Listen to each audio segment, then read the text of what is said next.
Donc, on passe au honeypot. Alors, c'est quoi les honeypots ou les pots de miel? C'est un système dont la valeur, donc la valeur du honeypot en lui-même réside dans le fait qu'il va être utilisé de manière illicite ou non autorisée ou qui va être compromis. Donc, en réalité, le fait qu'il y a la valeur ajoutée du honeypot, c'est qu'il soit utilisé de manière non autorisée ou qu'on essaye de le compromettre. Un honeypot n'a aucune valeur de production. Tout ce qui entre ou sort d'un honeypot est probablement un sondage ou une attaque. Quand je dis sondage, je veux dire, par exemple, un scene scan. C'est un sondage. Un sondage de port, par exemple. Un honeypot peut être utilisé pour enregistrer les tentatives d'accès au port, incluant les frappes de touche d'un attaquant.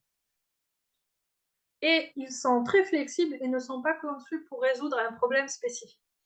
Donc en réalité, le honeypot, il n'est pas là pour empêcher un attaquant, il n'est pas là pour détecter une attaque, il n'est pas là pour empêcher une attaque, non. Il est là pour permettre aux personnes qui sont là pour défendre, donc aux défenseurs, il est là pour permettre aux défenseurs de voir ce que les attaquants sont en train de faire, grosso modo. Donc, les pots de miel sont classifiés en 3 catégories. On a des pots de miel à faible interaction, des pots de miel à interaction moyenne et des pots de miel à forte interaction.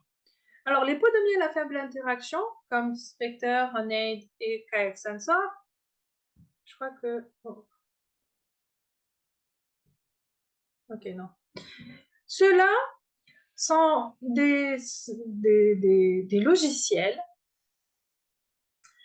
qui vont qui vont émuler des services. Donc, en réalité, par exemple, si je mets en place KF Sensor sur une machine ou Honeyed, je peux dire comme quoi ce logiciel va être là pour répondre aux attaques, en fait, pour répondre à tous les paquets entrants, puisque tous les paquets entrants, vers un service, par exemple, web. Imaginons comme quoi ils sont là pour faire semblant d'être un service web. Alors derrière, il n'y a pas vraiment de serveur web. En réalité, à chaque fois que quelqu'un va envoyer une requête, imaginons qu'il envoie un get, je sais pas quoi, get d'une page, en réalité, KF Sensor, il va répondre directement. Il n'y a pas de... il va fonctionner d'une certaine manière à if je reçois ça, j'envoie ça. If je reçois ça, j'envoie telle autre chose. Donc il n'y a pas de serveur de serveur web à proprement parler derrière. Oui, exactement. Et, et donc, euh, alors, leur problème, on va en parler après de toutes les façons. Je m'arrête là. Les honeypots à forte interaction, eux, c'est des systèmes complets. Donc, système d'exploitation avec les serveurs. Si vous voulez mettre, par exemple, un honeypot à forte interaction, en fait, c'est quoi? C'est une machine. Ça peut être une machine virtuelle. Si vous avez dans votre réseau, imaginons que vous avez des serveurs, un serveur web, un serveur mail, etc., qui sont tous sur un seul et même serveur physique, mais sur des serveurs virtuels, des machines virtuelles. Puisque vous savez que beaucoup maintenant, qu'est-ce qu'ils ont? Au lieu d'avoir un serveur physique pour chaque service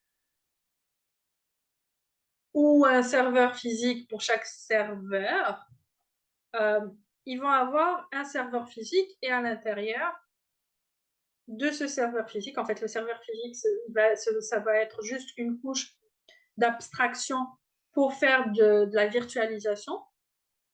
Et par-dessus, il va y avoir des machines virtuelles.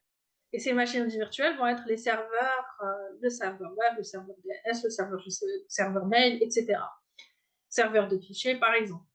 Et si vous avez déjà ça, ce que vous pouvez mettre, vous pouvez prendre un autre serveur physique et mettre en place les mêmes une copie conforme de ce qu'il y a dans votre serveur de production.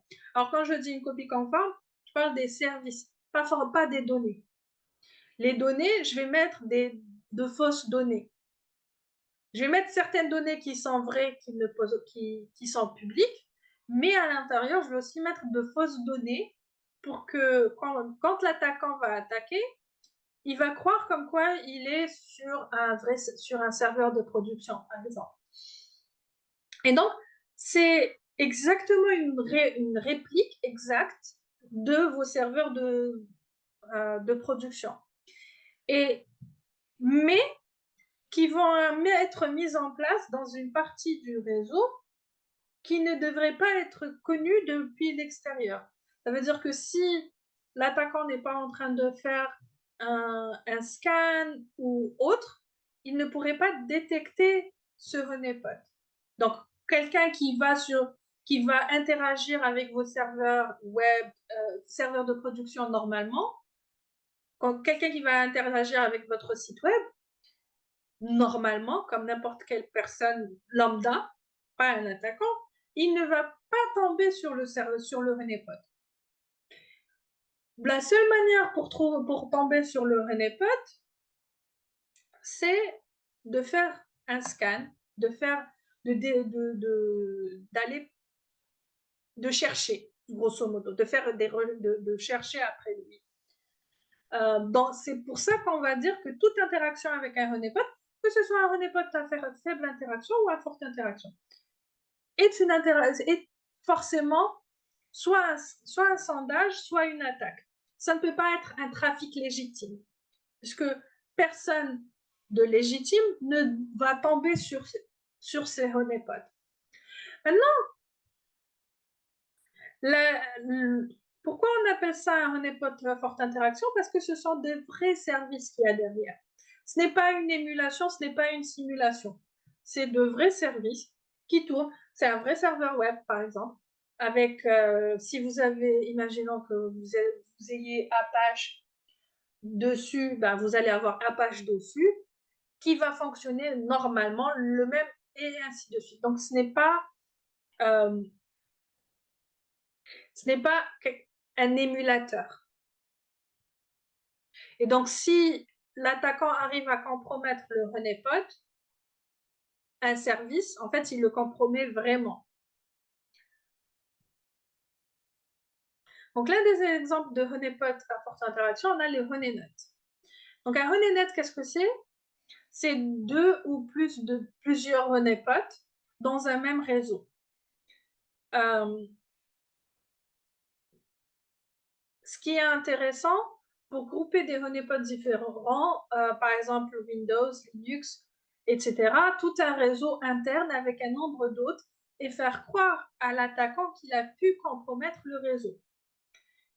Les configurations d'un IDS pour un honeynet, d'un IDS honeynet peut envoyer des notifications. Par contre, ces honeynets doivent être déployés dans un réseau isolé du reste du réseau, que ce soit du réseau interne ou de la DMZ. Alors bien sûr, il va être accessible depuis Internet, mais donc il peut répondre à Internet, mais à partir de si un honeypot qui se trouve un honeypot a été compromis, l'attaquant ne peut pas pivoter à partir du honeypot vers le reste du réseau interne ou pour compromettre le réseau interne, par exemple. Le projet honeynet, il a été fondé en avril 1999. C'est un projet, donc ce projet est une organisation de recherche à but non lucratif de professionnels en sécurité dédiés à la sécurité de l'information. Tout le travail est open source et partagé avec la communauté de sécurité. Le projet va avoir pour but d'offrir des informations supplémentaires sur les attaquants, par exemple leur motivation, comment ils communiquent, quand les systèmes sont attaqués et leur action après la compromission d'un système. Généralement, un attaquant, il va passer par plusieurs phases, entre autres lors de son attaque. Avant de commencer l'attaque, il va y avoir la préparation. Après la préparation, il va y avoir si on veut, le début de l'attaque. Donc, avant le début de l'attaque, c'est quand on a la préparation. Dans la préparation, je vais faire de la... Non, vous avez dû voir la reconnaissance. Donc, il va y avoir la reconnaissance. Puis, après la reconnaissance, il va y avoir la phase reconnaissance active et passive. Il va y avoir quelle phase?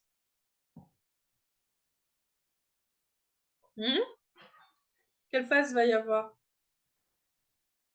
après la reconnaissance? Le scan, non? Le scan. On peut dire comme quoi le scan fait partie de la reconnaissance comme étant une reconnaissance active, comme on peut le mettre tout seul. C'est comme vous voulez. L'énumération est, une fois que vous avez vu ce qu'il y a, etc., qu'est-ce qu'on va faire? Accès au système. Oui, alors on va attaquer le système grâce aux vulnérabilités qu'on a trouvées. Ensuite, On essaie de maintenir notre accès. persistance, exactement. Oui. Et Effacer les traces. escalade de privilèges, Ah. ouais, et effacer les traces. Et il y a une chose auquel vous n'avez pas pensé, c'est l'objectif de l'attaquant. Donc, un attaquant, quand il va attaquer quand il va attaquer un système, une entreprise, quelle que soit la victime, il a un objectif. Par exemple, un ransomware, son objectif, c'est quoi?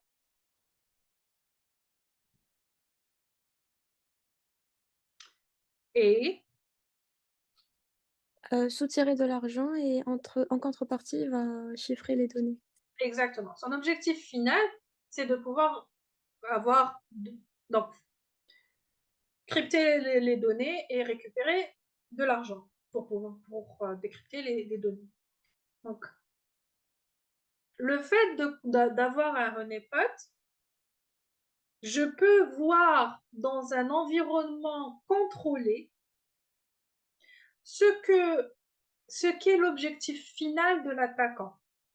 Et cet environnement, de toutes les façons, ça ne me dérange pas qu'il soit compromis parce que il est fait pour ça.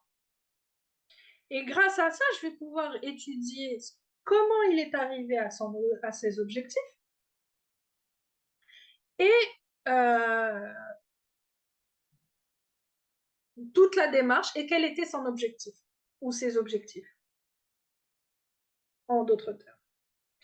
Donc, si vous pouvez, il y a des choses intéressantes que vous pouvez chercher après. On a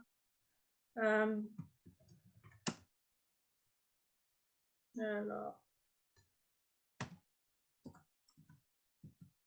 et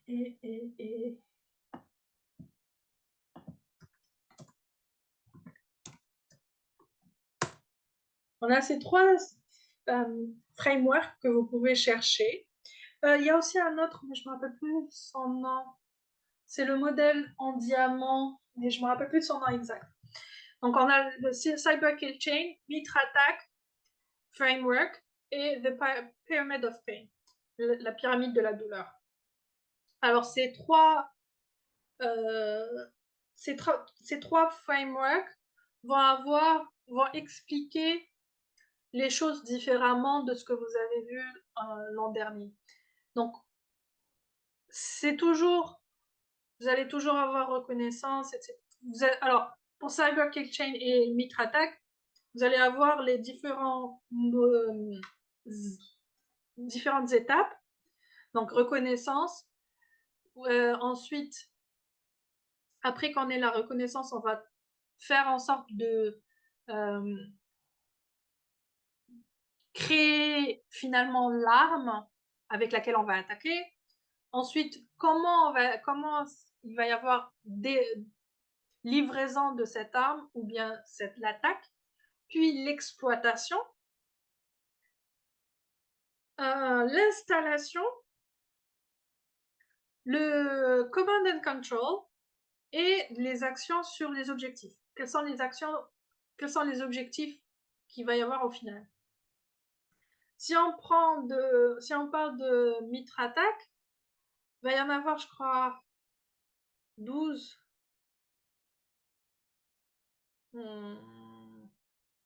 Laissez-moi revoir. C'est un peu plus granulaire. Donc, vous allez avoir la reconnaissance, le resource development et l'accès initial, l'exécution, la persistance, l'escalade de privilèges, l'évasion des défenses, l'accès credential access, découverte. Alors là, c'est une fois quand on parle ici de découverte, c'est découverte, c'est pas la reconnaissance. Donc on a déjà compromis un premier système et on essaye de découvrir ce qu'il y a autour. Puis mouvement latéral, donc pour passer d'un système à un autre, par exemple, ou bien collecte d'informations, de données, command and control, exfiltration et impact. Alors, c'est pas toutes les attaques qui vont avoir tout. Ça va dépendre. Et The Pyramid of Pain, par contre, elle voit les choses différemment. C'est plutôt, en tant que défenseur, quels sont les indicateurs de compromission et les indicateurs d'attaque que je peux trouver et qui vont être le plus... Alors, plus elles sont faciles à modifier pour... les plus difficiles à modifier pour l'attaquant. Donc, si je trouve des valeurs de H, l'attaque, et que je le mets comme étant un indicateur de compromission, et donc si je trouve un fichier avec ce H-là, il va être bloqué. Le problème qui se pose, c'est qu'un attaquant peut modifier ces valeurs très facilement. Il suffit de modifier le fichier de départ, et c'est très facile pour le faire, et il va avoir une attaque qui ne va pas être détectée. Maintenant, si moi je trouve les adresses IP qui sont en relation avec cette attaque, alors c'est un peu plus difficile à modifier, mais c'est toujours facile à modifier par rapport aux valeurs de H. Maintenant, si je trouve un nom de domaine et que je le mets comme je le blacklist, c'est pour un attaquant, c'est simple, ça reste simple d'acheter un nouveau nom de domaine, de modifier le nom de domaine, etc. C'est un peu plus compliqué qu'une adresse IP, mais ça reste facile. Maintenant, si vous arrivez à trouver des artefacts sur l'hôte ou dans le réseau, là, ça va devenir plus compliqué pour l'attaquant de modifier. Si on arrive à détecter les outils qui sont utilisés par l'attaquant et qu'on puisse bloquer ça, ça va être encore plus compliqué pour l'attaquant de mettre en place des modifications, et ainsi de suite. Donc la pyramide, elle va de la chose la plus facile pour l'attaquant de modifier et rapide, facile et rapide pour l'attaquant de modifier. Donc, si on arrive à les détecter, l'attaquant peut les modifier très rapidement et très facilement. La chose la plus difficile à modifier pour un attaquant. Et généralement, si on arrive à trouver les choses les plus difficiles, donc les techniques, tactiques et procédures utilisées par l'attaquant pour faire son attaque, à ce moment-là, l'attaquant va généralement, qu'est-ce qu'il va faire? Il va se dire, bon, c'est trop compliqué d'attaquer cette cible, il va partir vers une cible qui est plus facile. Donc, c'est un peu ça. Bon, Et grosso modo, si j'ai parlé de ça, c'est pourquoi? C'est pour dire que finalement, les honeypots et le projet HoneyNet, il était là pour pouvoir connaître tout ce qui est utilisé par les attaquants lors de leurs attaques pour pouvoir s'en défendre.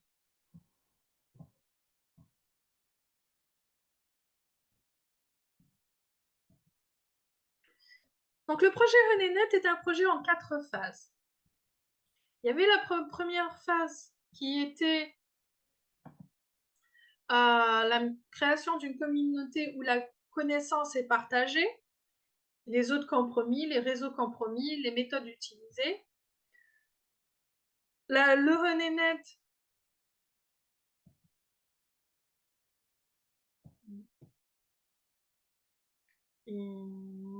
un instant, pardon, il y a une partie du...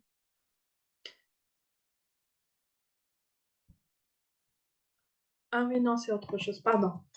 Le projet HoneyNet est un projet en 4 phases. Vous aviez la première phase qui était d'abord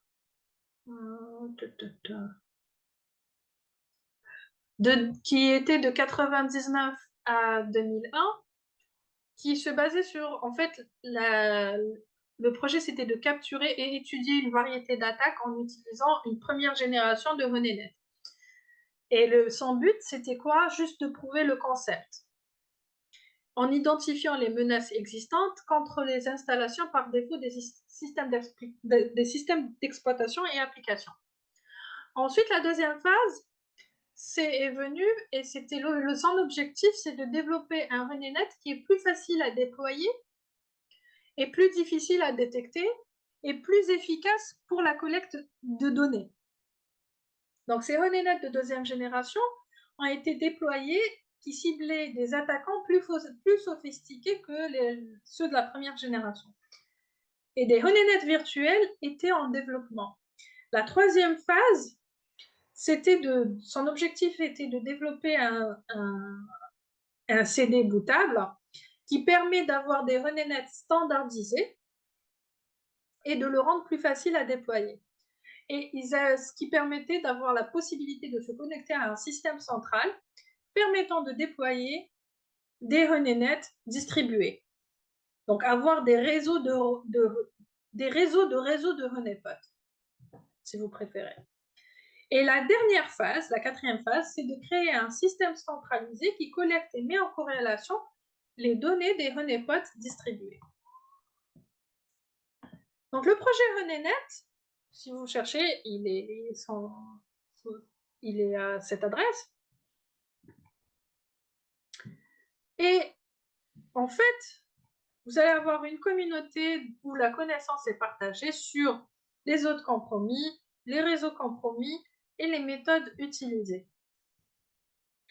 Donc, si on voit, je vous avais dit comme quoi, quand on a des honeypots physiques, des honeypots à forte interaction, on doit avoir une séparation du honeypot à forte interaction du reste du réseau.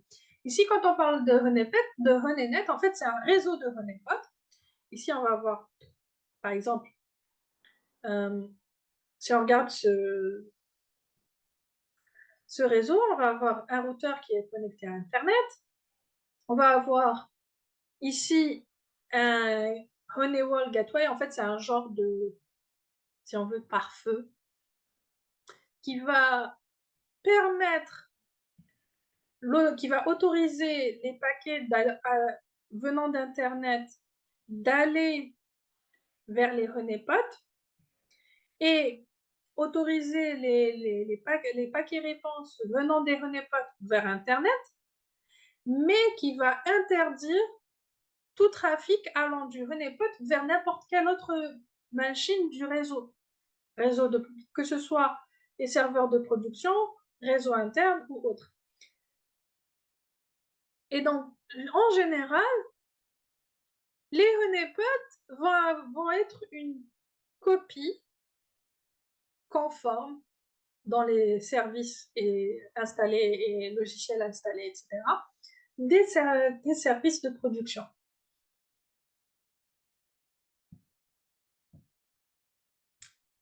Donc, les avantages et désavantages d'un honeypot sont les suivants. Son avantage, forcément, c'est la collecte de petits ensembles de données de grande valeur. Contrairement à quand on a des attaques sur un serveur de production, le problème qui se pose, c'est que l'attaque sur le serveur de production,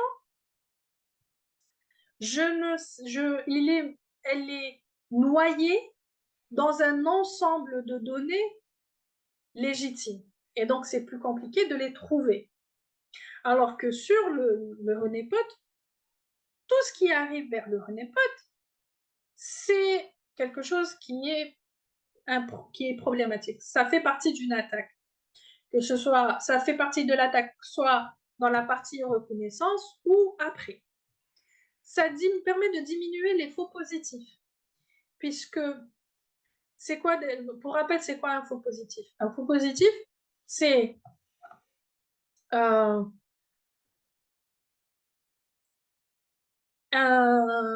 une alerte, par exemple, si on prend un UDS, une alerte qui a été émise, mais qu'il n'y a pas d'attaque. Ce qui veut dire que, en fait, en pouvant collecter ces données d'attaque, je vais pouvoir étudier plus en profondeur ce que l'attaque en fait pour avoir des règles, des empreintes ou des règles de détection qui vont être moins générales et plus spécifiques. Il capture de nouvelles attaques et diminue les faux négatifs. Vu comme quoi tout ce qui va vers un honeypot, ça fait partie d'une attaque, scan ou attaque, ça veut dire que je peux, s'il y a une attaque qui n'est pas encore connue, qui a été utilisée par un attaquant sur le honeypot, je peux utiliser les informations qui ont été capturées par le honeypot pour pouvoir étudier cette nouvelle attaque et créer des règles de détection pour enlever les faux négatifs. Rappel, les faux négatifs, c'est il y a une attaque, mais il n'y a pas d'alerte, il n'y a pas de blocage, d'arrêt de cette attaque. Il travaille dans un environnement IPv6 ou crypté, puisque de toutes les façons, c'est le système, c'est le end system en lui-même. C'est un concept simple qui n'a pas besoin de beaucoup de ressources. Enfin, ça dépend. Il peut avoir besoin de plus de ressources selon le type de honeypot que vous utilisez. Quant aux inconvénients, il a une vue très limitée. Il ne voit que ce qui se passe sur lui, dans le honeypot. Et ça reste un risque à prendre. Si vous mettez en place un honeypot à forte interaction dans votre réseau, c'est quand même un risque. Est-ce que vous acceptez ce risque ou pas? Madame, Oui. قلنا بلي les honeypots ولا les honeynet et tout, c'est une simulation تاع le réseau تاعنا et tout avec les vulnérabilités اللي كاين فيه, c'est ça? C'est pas forcément une simulation, ça dépend. Mais oui, Oui, oui.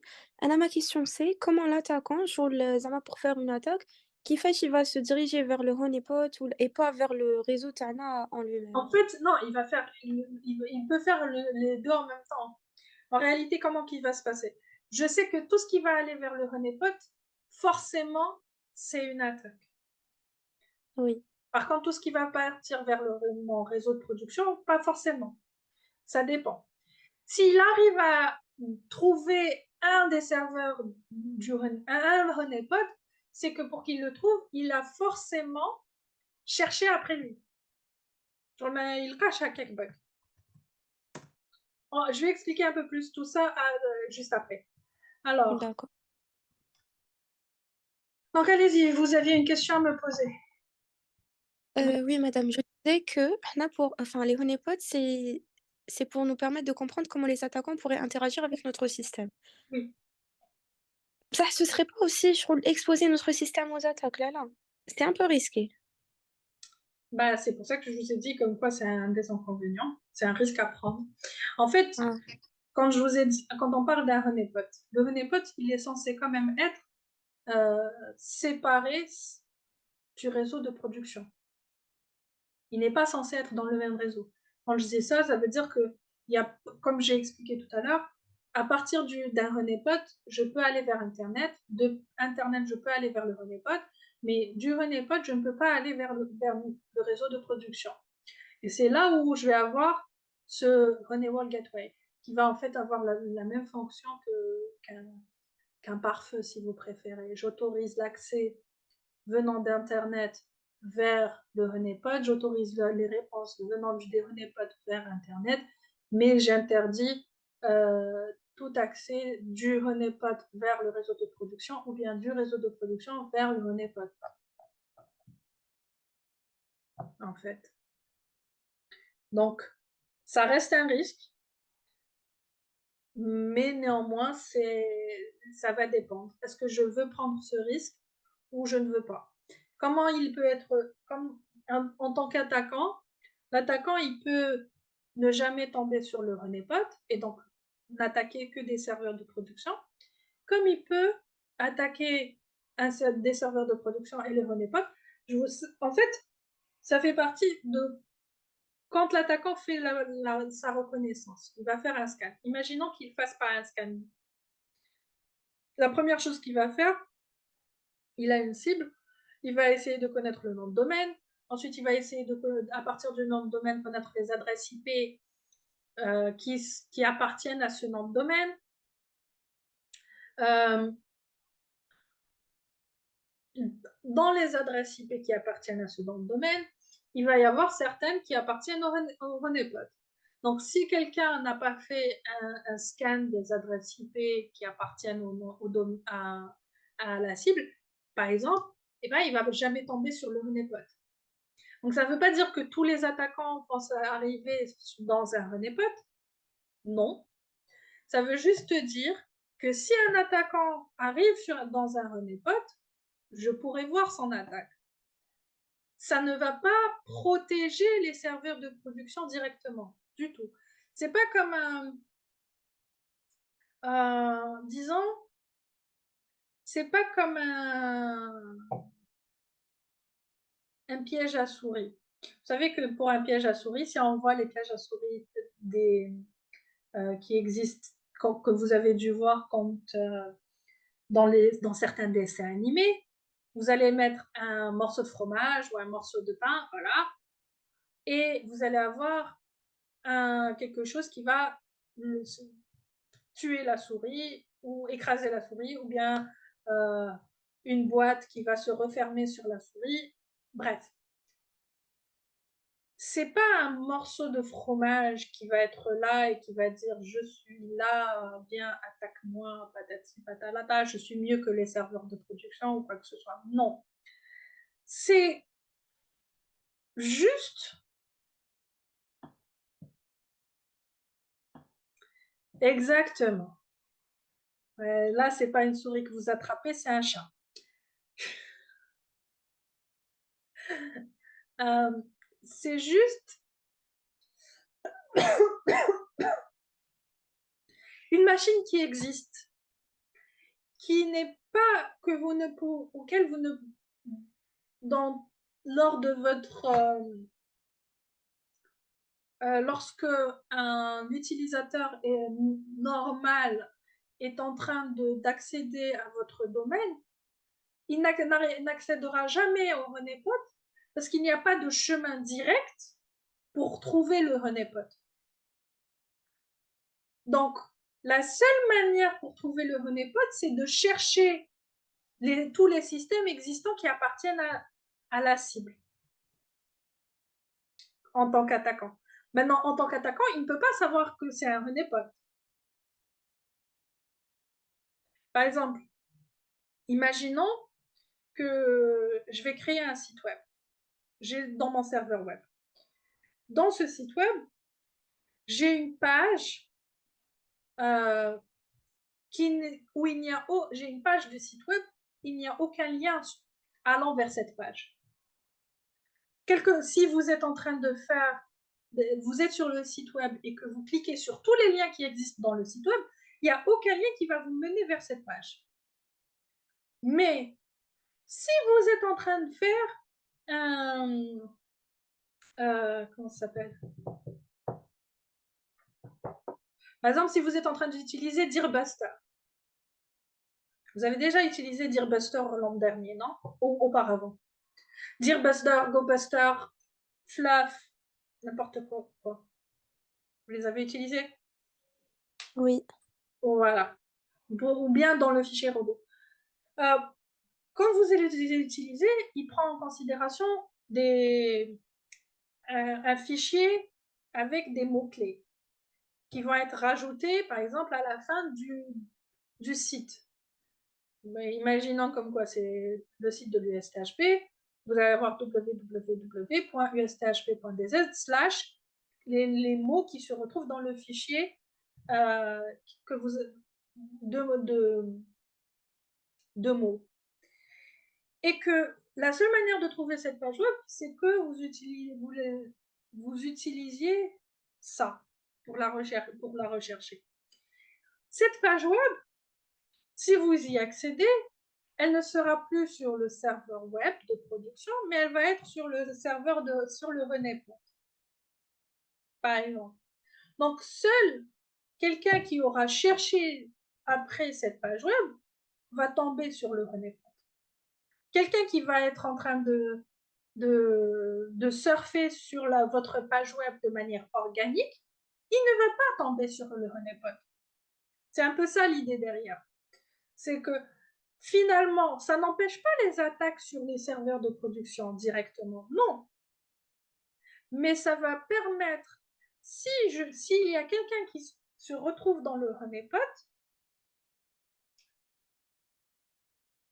forcément c'est un attaquant. Soit qu'il est il était en train de faire une reconnaissance et qu'il est tombé sur le honeypot. Enfin, il a fait une reconnaissance pour tomber sur le honeypot. Et ensuite, il a fait l'attaque. Mais de manière organique, vous n'allez pas, un utilisateur normal ne va pas tomber dans le honeypot, grosso modo. Et donc, au final, le honeypot, il n'est pas là pour protéger les serveurs de production, non, il est là pour que moi, en tant que défenseur, par exemple, je vais analyser la manière, enfin, comment l'attaque a été faite sur mon honeypot. Et ensuite, quand je vais voir comment l'attaque a été effectuée, qu'est-ce qui s'est passé, je vais prendre en considération les indicateurs d'attaque, je vais les extraire, je vais extraire ces indicateurs d'attaque, et ensuite je vais les utiliser pour améliorer la sécurité qui existe sur mes serveurs de production.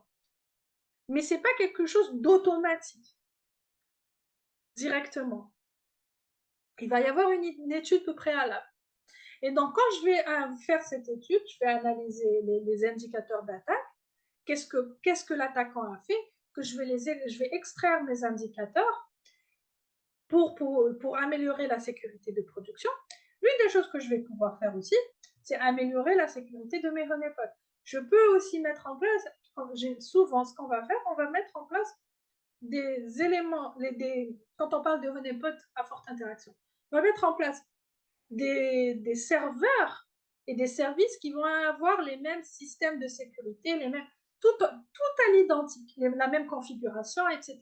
Même configuration, même système de sécurité, et ainsi de suite. Et donc, en faisant ça, j'arrive à voir finalement comment l'attaquant a pu détourner les éléments de sécurité qui sont mis en place, par exemple. Et donc, si j'arrive à voir comment il a pu les détourner, je peux améliorer la sécurité de mes serveurs de production. Et donc, une fois que j'ai amélioré la sécurité de mes serveurs de production, je peux dire, je vais aussi améliorer la sécurité de mes honeypots parce que je sais comme quoi ce qui était possible pour un attaquant avant, sur mes serveurs de production, ne l'est plus possible. Donc, je vais améliorer même la sécurité des honeypots pour voir ce que les attaquants vont faire pour pouvoir arriver à leur fin. Ça va être plus sophistiqué de leur côté. Donc, ça reste le fait d'avoir un honeypot, oui, c'est un risque, mais si je peux dire comme quoi j'accepte le risque d'avoir un honeypot, je vais contrôler ce risque au mieux possible, ce qui va me permettre d'étudier ce qui se passe, ce que les attaquants vont essayer de faire. Et ensuite, ça va être une boucle vertueuse. Donc, j'ai mon honeypot, l'attaquant va attaquer le honeypot, ensuite, juste après, je vais analyser ce que les attaquants auront fait sur mon honeypot. Une fois que j'ai analysé ce que les attaquants auront effectué, je vais pouvoir extraire les indicateurs d'attaque. Puis, en extrayant les indicateurs d'attaque, je vais améliorer la sécurité, la sécurité en mettant en place de nouvelles règles, en rajoutant des règles, quoi qu'il en soit, ou voir s'il n'y a pas un patch, un service qui n'a pas été patché, et ainsi de suite. Ensuite, une fois que j'ai amélioré ma sécurité pour mes serveurs de production, je vais aussi l'améliorer pour mes honeypots. Comme ça, la prochaine fois, les attaquants qui vont arriver vers mes honeypots, ils devront être plus sophistiqués. Et donc, je vais refaire la même chose. Quand je vais découvrir une attaque, je vais analyser l'attaque, extraire les éléments, euh, euh, les indicateurs d'attaque, prendre ces indicateurs d'attaque pour les transformer en règles, mettre en place, utiliser ces règles pour, améliorer la sécurité de mes serveurs de production et de mes honeypots. Et ainsi de suite. C'est une boucle, c'est un cycle qui n'en finit pas. Mais ça permet d'améliorer la sécurité au fur et à mesure. Maintenant, je ne vais pas mettre un honeypot dans un réseau où, de base, par exemple, j'ai un système, j'ai un réseau où il n'y a absolument aucune configuration de sécurité. J'ai des systèmes d'exploitation, j'ai des serveurs, etc., qui sont installés par défaut. Il n'y a rien il y a aucune configuration qui améliore la sécurité. Il faut savoir, par exemple, que quel que soit le système d'exploitation que vous utilisez, la majorité, vous prenez un Ubuntu, vous prenez un Windows, par défaut, il y a toujours des améliorations que vous pouvez mettre en place. Et donc, si je n'ai pas déjà ça en place, ça va servir à quoi de mettre un honeypot? Vous avez des priorités. Et donc, selon les priorités, je vais d'abord me baser sur ce qui est le plus prioritaire à régler avant d'arriver maintenant je vais mettre un peu en place un honeypot. Voilà. Donc, Et bien sûr, ça dépend aussi du budget que vous avez. Même si vous êtes... Donc, il y a ce qu'on appelle le niveau de maturité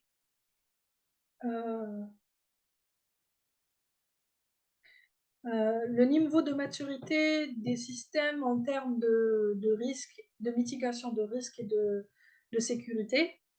Je crois que c'était le NIST qui avait proposé des niveaux, en fait 8 niveaux, si je me rappelle. Je ne suis pas sûre que ce soit le NIST. Je peux vérifier ça si vous voulez. Attendez.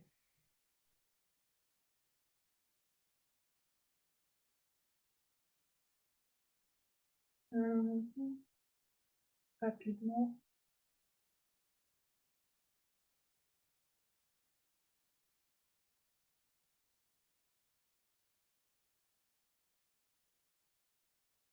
Ah ouais, c'est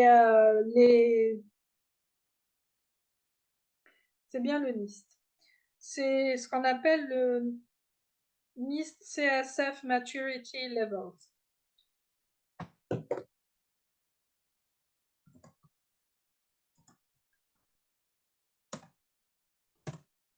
Et là, vous avez du niveau 0 où il n'y a rien, il n'y a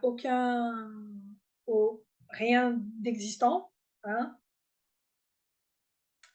Je crois que c'est 5 niveaux pour celui du NIST. En fait, ça dépend du framework, je ne me rappelle plus. Il y en a un qui a 8 niveaux, je crois.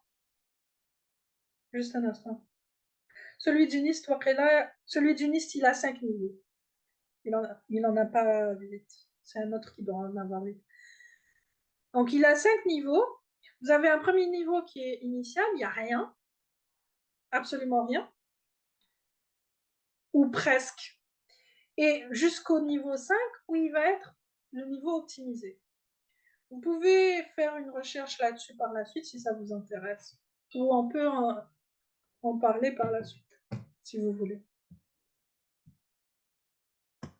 Donc, forcément, selon le niveau de maturité en cybersécurité, CSF, c'est pour Cyber Security Framework Maturity Levels, normalement.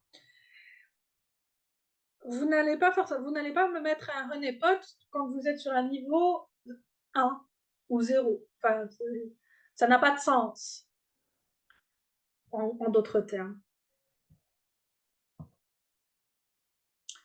Maintenant, où placer un honeypot? Bah, comme j'avais expliqué auparavant, je vais me placer en amont du pare-feu qui délimite la DMZ. Donc, lorsque je place le honeypot, il faut faire attention à ce qu'il soit adressable par le routeur. Ça veut dire que depuis Internet, je peux arriver au honeypot, qu'il ait une adresse statique et qu'il ne soit pas sujet à une position fixe longtemps. Donc, on lui change de position de manière régulière.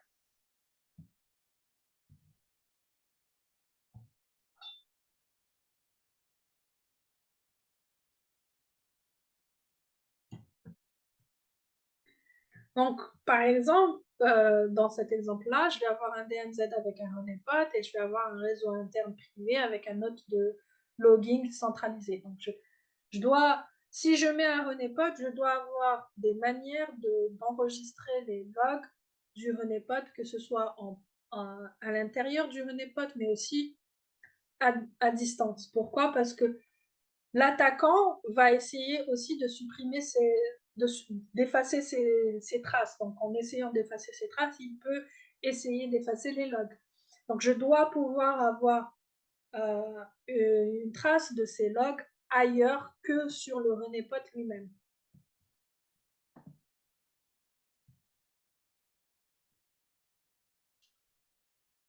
Donc, au final, on a des honeypots physiques et honeypots virtuels. Si on devait les comparer, on va voir que le honeypot physique, c'est une machine réelle sur le réseau avec sa propre adresse IP. Il va être et forcément, alors que le honeypot virtuel, il est simulé par une autre machine qui répond au trafic envoyé au honeypot virtuel. Les honeypots physiques sont souvent à forte interaction et ils permettent une compromission totale du système. Par contre, ils sont chers à mettre en place puisque vous avez besoin des machines, des services. Si vous avez des services qui sont, par exemple, payants, donc vous allez avoir besoin de licences pour ces services.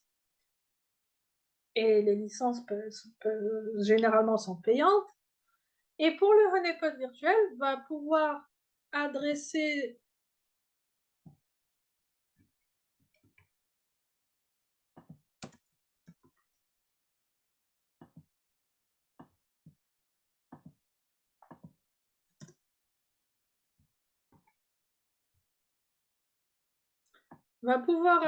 un large espace d'adresses.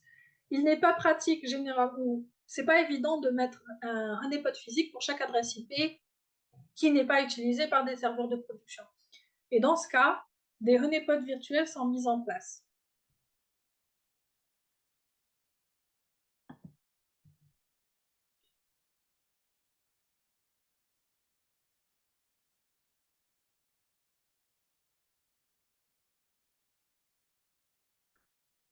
Donc, pour la détection des honeypots, on va avoir déterminé la présence de honeypots en sondant les services tournant sur un système. Donc, si on est sur un honeypot virtuel, il est plus facile pour un attaquant de détecter comme quoi c'est un honeypot. Enfin, si on est sur un honeypot à faible interaction. Par contre, si on est sur un honeypot à forte interaction, c'est plus compliqué. Mais en cherchant quels sont les services qui sont sur le système, il peut détecter que c'est un honeypot. Envoyer des paquets malicieux pour scanner des services comme HTTPS, SMTPS, IMAPS. Certains ports montrant des services spécifiques mais qui refusent le handshake est un autre exemple. Donc, on a plusieurs manières de détecter des honeypots et on a des outils qui permettent de le faire. Exemple, SendSafe Honeypot Hunter, Nessus Security Scanner, Honeyscore de Shodan, et ainsi de suite. Donc, vous pouvez, on va le faire ensemble, vous pouvez aller sur Shodan, sur ça,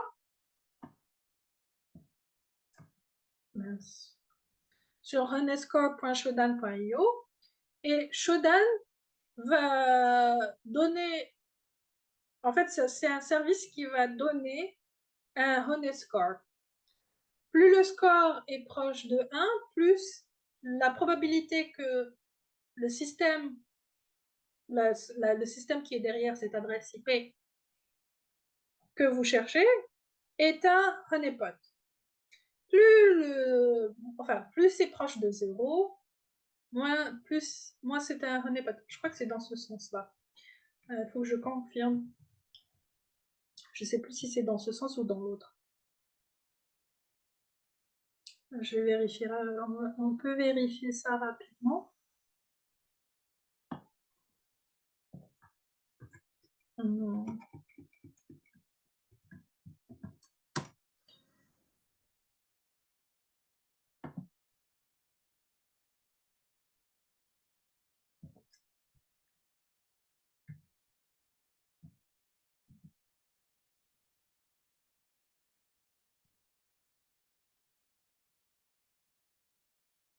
Oui. Donc, normalement, plus c'est proche de 1. Un peu. Alors, juste un instant. On va faire ça ensemble.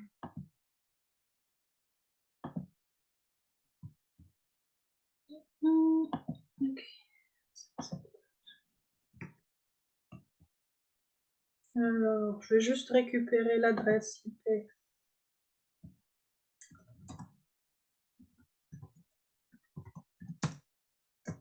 .250.201.36. Voilà. Donc, probablement que ça ne l'est pas. Donc, on peut choisir pouvoir prendre une adresse IP et tester. Alors, ça reste, c'est encore, comme on vous le dit ici, c'est un prototype ou un work in progress. Donc, c'est pas forcément, ça va pas forcément tous les trouver.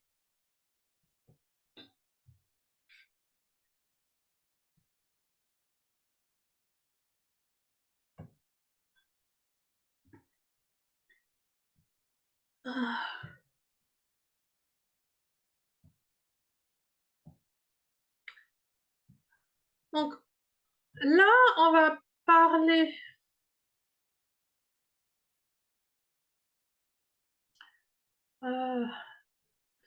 des contre-mesures pour l'évasion.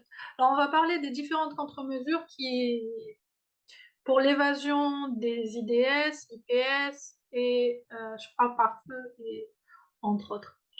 Donc, les contre-mesures à l'évasion d'IDS sont fermer les ports des switches associés à des hôtes d'attaque connus, effectuer une analyse en profondeur du trafic réseau ambigu pour toutes les menaces possibles, utiliser des TCP fins ou RST pour terminer une session TCP malicieuse, chercher l'opcode NOP autre que le 9.0 en hexadécimal pour se défendre contre les problèmes de shellcode polymorphique, former les utilisateurs à identifier des patterns d'attaque et mettre à jour et patcher régulièrement tous les systèmes et appareils réseau.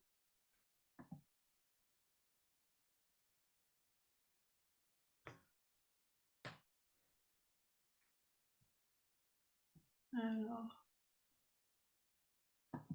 juste un instant.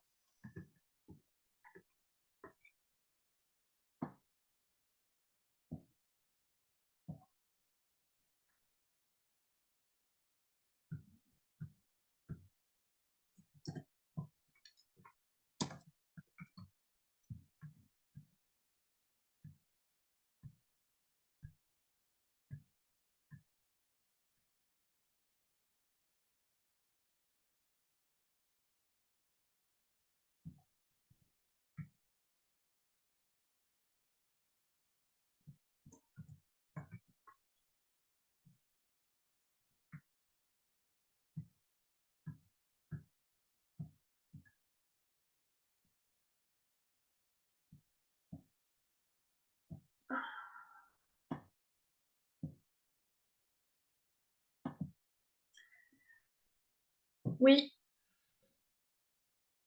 c'est exactement ça.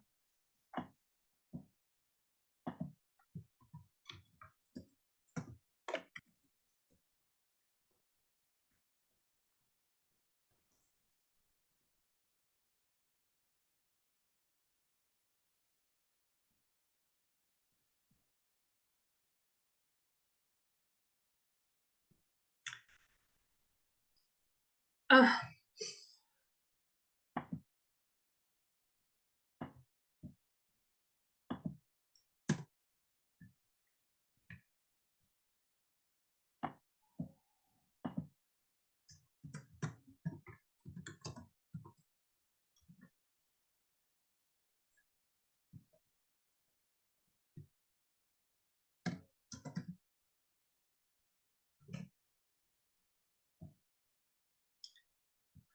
donc, déployer un IDS après une analyse détaillée de la topologie réseau, de la nature du trafic et du nombre d'hôtes à surveiller. Utiliser un normalisateur de trafic pour enlever toute ambiguïté possible du flux de paquets avant même qu'il arrive à l'IDS.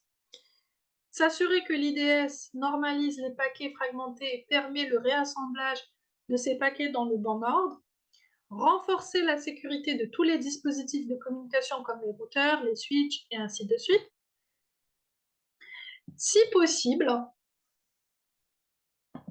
bloquer les paquets ICMP avec un TTL expired au niveau des interfaces externes et changer la valeur du champ TTL à une grande valeur. Mettre à jour la base des données, la base de données de signature antivirus régulièrement et journaliser les informations pardon, pas antivirus ici, mettre à jour la base de données des signatures pour l'IDS et journaliser les informations d'attaque qui sont les adresses IP des attaquants, les adresses IP des victimes,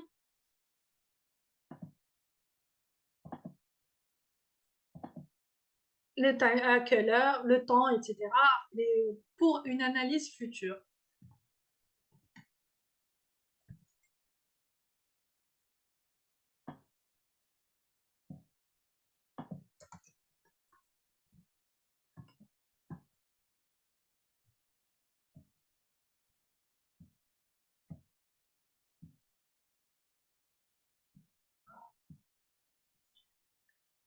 Si on parle de l'évasion de pare-feu, il faudrait prendre en considération la configuration du pare-feu doit être faite telle que les adresses IP des intrus soient filtrées, configurer les règles de pare-feu afin d'interdire tout trafic sauf celui pour les services nécessaires, configurer un serveur syslog distant et appliquer des mesures strictes pour le protéger d'utilisateurs malicieux, surveiller les logs du pare-feu à intervalles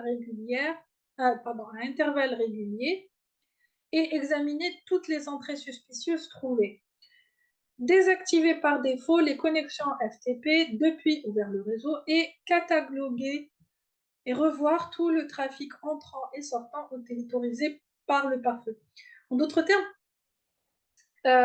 pour la dernière partie, il est intéressant, en fait, quel que soit, hein, pas que pour le pare-feu, mais pour le pare-feu, il est intéressant de faire ce qu'on appelle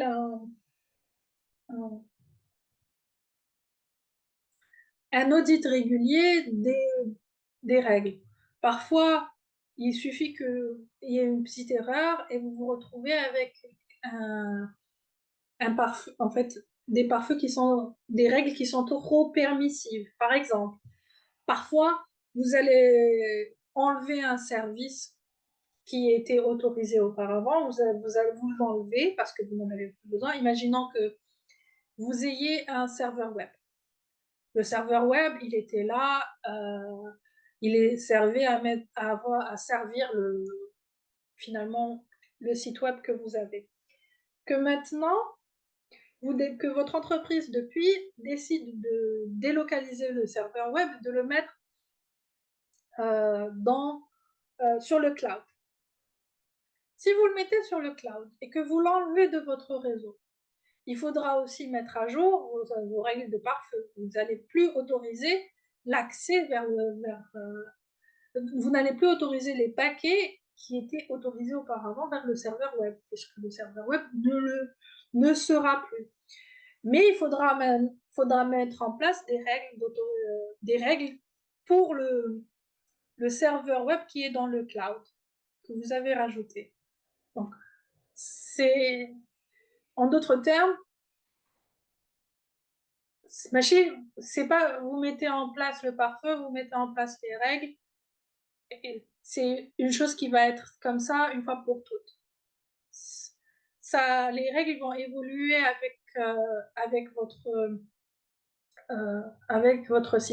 réseau interne, en fait, avec ce qui existe dans votre réseau et ce que vous voulez protéger et autoriser. Et aussi, oui, grosso modo.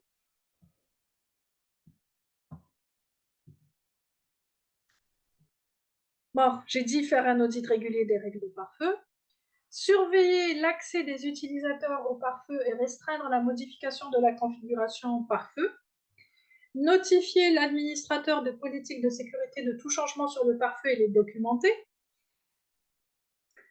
Alors bien sûr, quand il y a la mise en place des règles de pare-feu ou la mise en place de plein de choses en sécurité, généralement vont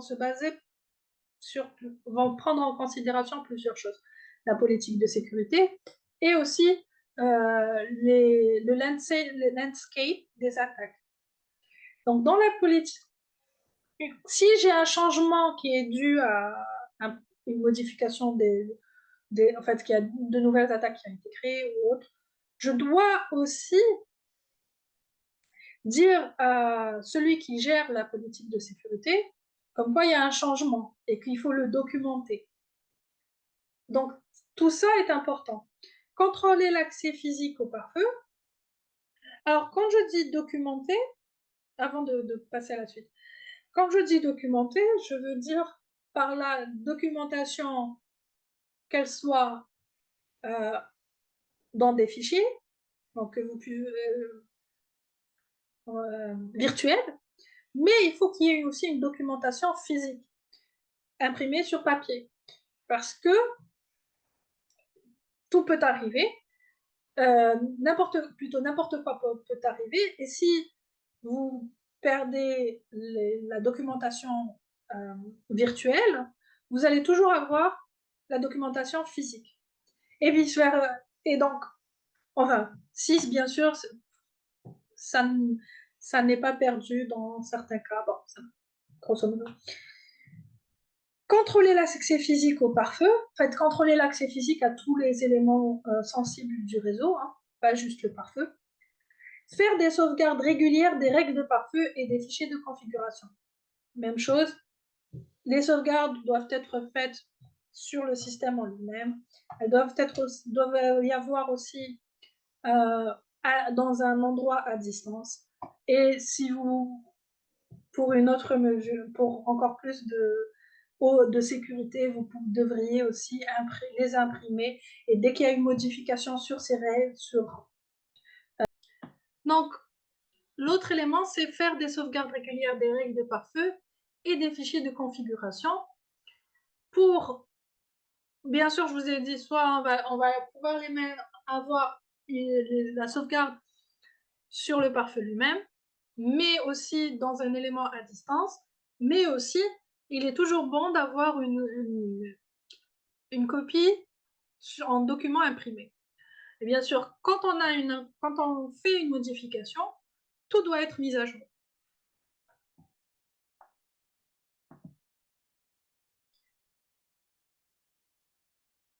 Ce qui va permettre de pouvoir revenir vers les règles de pare-feu, les bonnes règles de pare-feu s'il y a un problème. Est-ce que vous avez des questions jusqu'à maintenant?